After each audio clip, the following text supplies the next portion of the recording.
Hello दोस्तों, हम प्राचीन भारत का दूसरा अध्याय सिंधु सभ्यता शुरू करते हैं। सिंधु सभ्यता एक नगरीय सभ्यता थी। सिंधु सभ्यता को हम लोग वर्तमान नगर के माध्यम से भी समझ सकते हैं। वर्तमान नगर या शहर से हम क्या उम्मीद करते हैं, शहर में क्या होना चाहिए।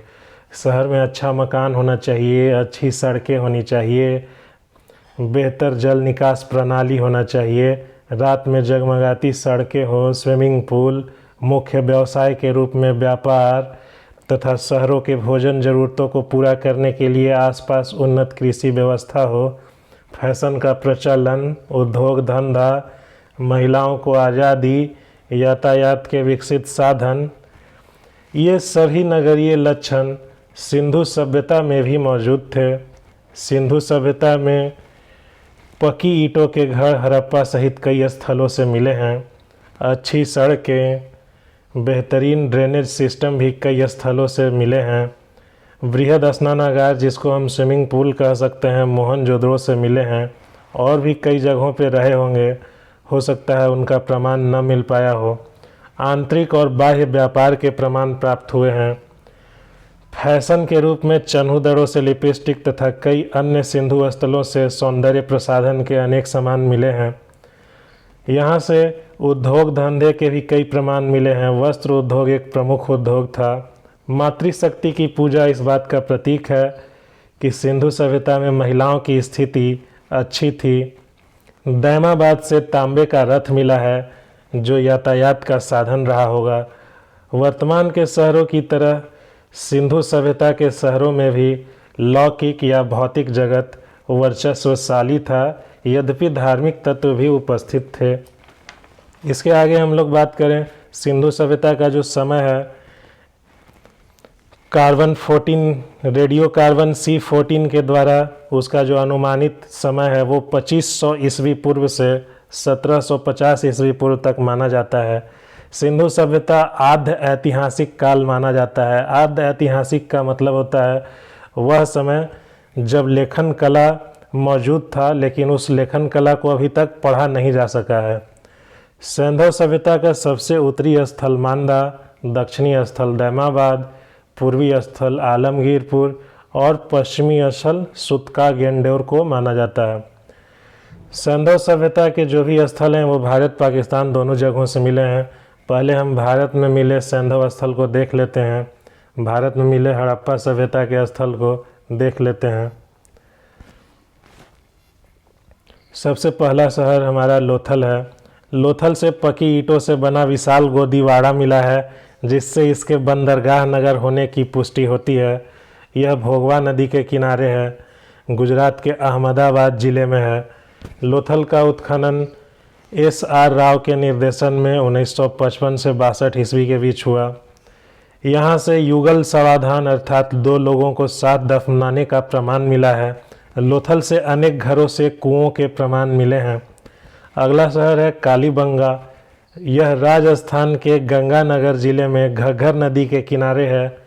इसका उत्खनन या खुदाई बीवी लाल या बीके थापड़ ने 1960 ईस्वी में किया। कालीबंगा से जुते हुए खेत, अलंकृत ईंटों के प्रमाण मिले हैं। कालीबंगा का शाब्दिक अर्थ होता है काले रंग की चूड़ियाँ। अगला शहर है रोपड़। पंजाब के रोपड़ जिला में है रोपड़, और यह सतलज नदी के किनारे है। इसका उत्खनन बीवी लाल ने 1950 ईस्वी में करवाया। उसके बाद फिर 1953 से 1955 तक यज्ञदत्त शर्मा के निर्देशन में भी उत्खनन हुआ। अगला सिंधु स्थल है बनवाली। यह हरियाणा के हिसार जिले में है। इसका उत्खनन 1973-74 में R.S. बिष्ट के निर्देशन में हुआ। यहाँ से हल के रूप में मिट्टी का खिलौना, उत्तम नाली व्यवस्था, जौ के दाने, तांबा के बान और कुल्हाड़ी, रेन वाटर हार्वेस्टिंग सिस्टम आदि कई चीज़ों के प्रमाण प्राप्त हुए हैं। अगला स्थल है सुरकोटदा। यह गुजरात के कच्छ क्षेत्र में है। यहाँ 1964 ईस्वी में जगपति जोशी जी ने उत्खनन करवाया था। यहाँ से घोड़े की हड्डियाँ, मिट्टी से निर्मित शिवलिंग आदि प्राप्त हुए हैं। अगला स्थल है धौलावीरा। यह गुजरात के कच्छ जिले में है, मानसर और मानहर नदियों के बीच में स्थित है। इस स्थल का उत्खनन 1967-68 में जेपी जोशी और 1990-91 में आर एस बिष्ट ने करवाया। धौलावीरा भारत में स्थित सबसे बड़ा हड़प्पा स्थल है। अगला स्थल है रंगपुर। यह गुजरात के अहमदाबाद जिले में मादर नदी के किनारे है। इसकी खोज एम.एस. वत्स ने 1931 ईस्वी में की और इसका उत्खनन 1953-54 में रंगनाथ राव के नेतृत्व में हुआ। अगला स्थल है मांडा। यह कश्मीर में चिनाब नदी के किनारे है। इसका उत्खनन 1982 में जेपी जोशी और मधुबाला जी के नेतृत्व में हुआ। मांडा के बाद जो संधव स्थल है कुंतासी, ये गुजरात के राजकोट जिला में फुल्की नदी के किनारे है। यहाँ से अंगूठी और तांबे की चूड़ियाँ मिली हैं। अगला हमारा हड़प्पा सभ्यता का स्थल है राखीगढ़ी। यह हरियाणा के जिंद जिला में है। इसका उत्खनन प्रोफेसर सूरजभान एवं भगवान देव के नेतृत्व में हुआ। राखीगढ़ी से हमें अग्निकुंड के साक्ष्य मिले हैं। राखीगढ़ी के बाद आलमगीरपुर जो उत्तर प्रदेश के मेरठ जिले में हिंडन नदी के किनारे है। अब हम लोग बात कर लेते हैं सिंधु सभ्यता में के वैसे स्थल जो भारत से बाहर हैं। भारत से बाहर मिले हड़प्पा स्थलों में सबसे पहला हड़प्पा, और चूंकि सबसे पहले हड़प्पा का उत्खनन हुआ था इसलिए इस सभ्यता का नाम भी हड़प्पा सभ्यता पड़ा है। हड़प्पा पंजाब के मोंटगेमरी जिले में रावी नदी के किनारे है। 1921 ईस्वी में जॉन मार्शल के नेतृत्व में दयाराम साहनी द्वारा इसका उत्खनन करवाया गया। यहाँ से पकी ईंटों के घर, विकसित जल प्रणाली, मिट्टी की स्त्री मूर्तियाँ, सोने के कंगन, सोने के मनकों वाला हार आदि कई महत्वपूर्ण चीज़ें मिली हैं। हड़प्पा से एक मूर्ति मिली है जिसमें योनि से एक पौधा निकलता हुआ दिखाया गया है। संभवतः ये लोग धरती को उर्वरता की देवी मानकर पूजा करते थे। भारत से बाहर मिले स्थलों में दूसरा स्थल है मोहनजोदड़ो। मोहनजोदड़ो का शाब्दिक अर्थ है मृतकों का टीला।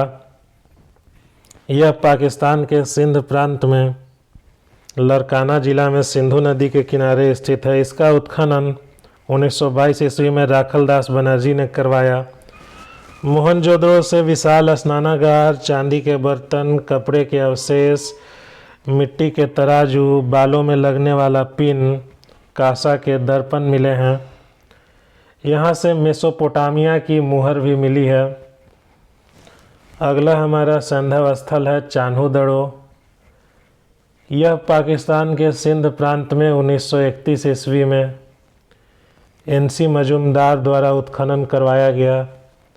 मैके द्वारा पुनः इसका 1943 ईस्वी में उत्खनन हुआ। यहाँ से लिपस्टिक के प्रमाण प्राप्त हुए हैं।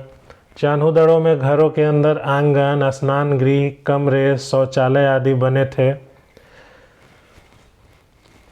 चान्होदड़ो के बाद सुतका गेंडोर।